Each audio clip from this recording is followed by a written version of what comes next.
This news update is brought to you by Grab somebody and tell them hello. Your happiness will be connected to flow. Smile and cheer because that is we flow. Grab somebody and tell them hello. With your hands in the air, hands in the air, hands in the air, hands in the air. This is how we flow, yeah. Grab somebody and tell them this is how we flow.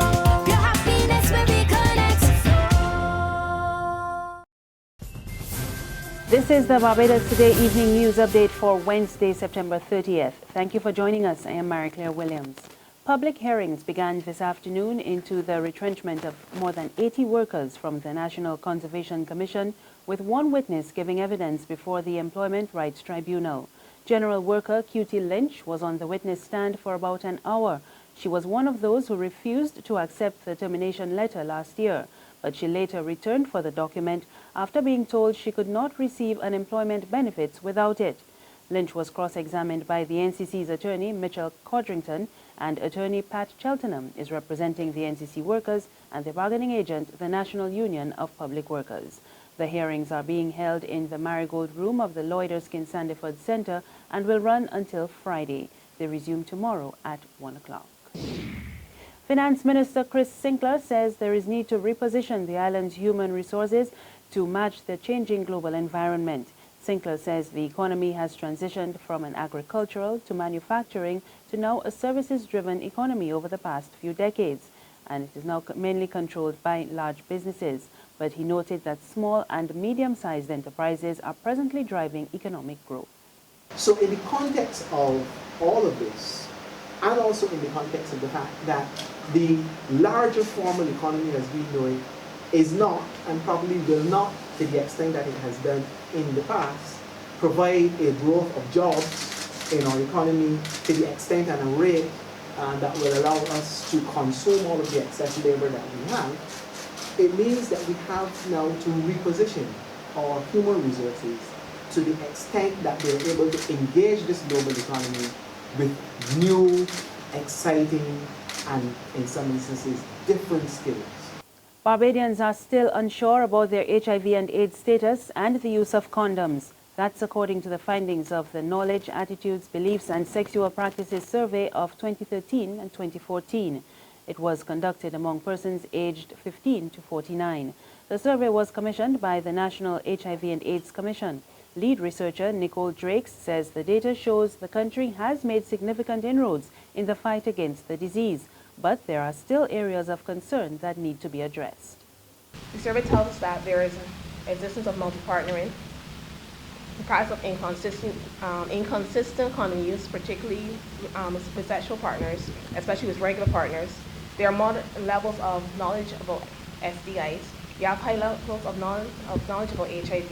There's a low HIV testing uptake among the general population, and stigma and discrimination related to HIV still exists. Police are asking for the public's help in finding the killers of businessman Stanley Michelini of Mount Stanford, St. James last Friday. The incident occurred between 1 and 3 p.m. in Bucks, St. Thomas. Police are asking for anyone who may have been traveling along Highway 2A at the junction with Bucks during that time, or who may have seen two suspicious men or any suspicious vehicles in the area to contact them. They are asking the public to contact the police emergency number 211 or Crime Stoppers at 1-800-TIPS. That's 1-800-8477. They can also contact District E at telephone number 419-1737 or 419-1730 or the nearest police station. There's regional and international news after this short break. Secure your future, be financially strong. Since 1983, we have been there for you. A smart range of products, great tax benefits. We're the solution to your hopes and your dreams. The Barbados Workers Union Cooperative Credit Union. The Barbados Workers Union Cooperative Credit Union. Humble beginnings to smart loans, smart savings. Save smart and borrow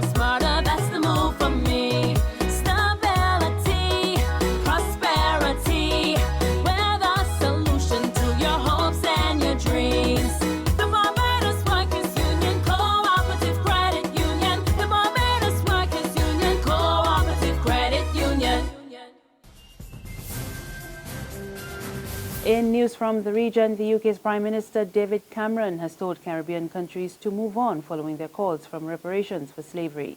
During a visit to Jamaica, Cameron ruled out making reparations for Britain's role in the slave trade. Campaigners have been calling for the UK to apologize, and Cameron acknowledged that while the wounds run very deep, Britain's role in abolishing the slave trade should be remembered. He said that as friends, the two countries have gone through so much together, and he hopes they can move on from the painful legacy and continue to build for the future. The Bahamas is bracing for Hurricane Joaquin as the 10th named storm of the season makes its way towards the archipelago. A hurricane warning is in effect for central Bahamas, including Cat Island, the Exumas, Long Island, and Rumkey.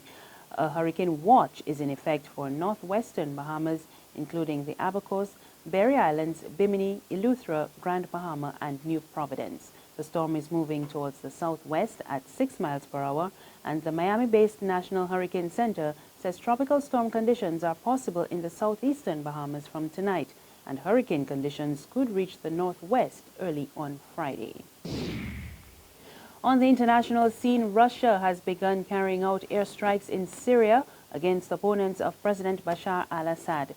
The strikes reportedly hit rebel-controlled areas of Homs and Hama provinces, causing casualties. It was the day that Russia's Air Force entered the war in Syria. The Russian military said it carried out airstrikes across the country against Islamic State. Earlier, it was the Russian parliament which sanctioned the operation. It was the Kremlin, though, that ordered it. The only right way to fight international terrorism in Syria and neighbouring states, as gangs of international terrorists commit outrages there, is to act preemptively, to fight and destroy terrorists in the places they've already occupied, not to wait until they come to our home. But Russia joins a complex conflict, with an array of armed groups fighting to overthrow the government. President Assad's regime still controls much of the west, but Syrian rebels have taken pockets north and south. ISIS has been gaining ground, and the Kurds hold territory close to the Turkish border. And now the Russian military has taken up positions to bolster President Assad. In Homs, opponents of President Assad claimed that Russian airstrikes had targeted areas where there are no Islamic State fighters. Moscow dismissed claims of civilian casualties as an information war. At the United Nations, the US Secretary of State issued a warning to Russia. We must not and will not be confused in our fight against ISIL with support for Assad. Moreover, we have also made clear that we would have grave concerns should Russia strike areas where ISIL and al-Qaeda-affiliated targets are not operating. Strikes of that kind would question Russia's real intentions fighting ISIL or protecting the Assad regime. If this is part of international action against ISIL and that appalling terrorist death cult outfit, then that is all to the good. If, on the other hand, this is action against the Free Syrian Army and in defense of Assad, the dictator, then obviously that is a retrograde step. But let's see exactly what's happened. And finally, the Palestinian flag has been raised for the first time at the United Nations headquarters in New York. The president of the Palestinian Authority, Mahmoud Abbas, was present to witness the event. He told the UN General Assembly it was unconscionable that the question of Palestinian statehood remains unresolved. He also warned that the Palestinian Authority no longer feels bound by agreements with Israel, which he claimed were continually violated. And that's the news. For more news and sports, remember to log on to www.barbadostoday.bb. You can also subscribe to our e-paper, email updates, and like us on Facebook. You can catch us on Izumi Media in bus terminals or screenplay at supermarkets and gas stations near you. Also, tune in to Channel 101 on Flow TV and Mix 96.9 FM for all the latest news and sports. I am Marie Claire Williams. Good evening.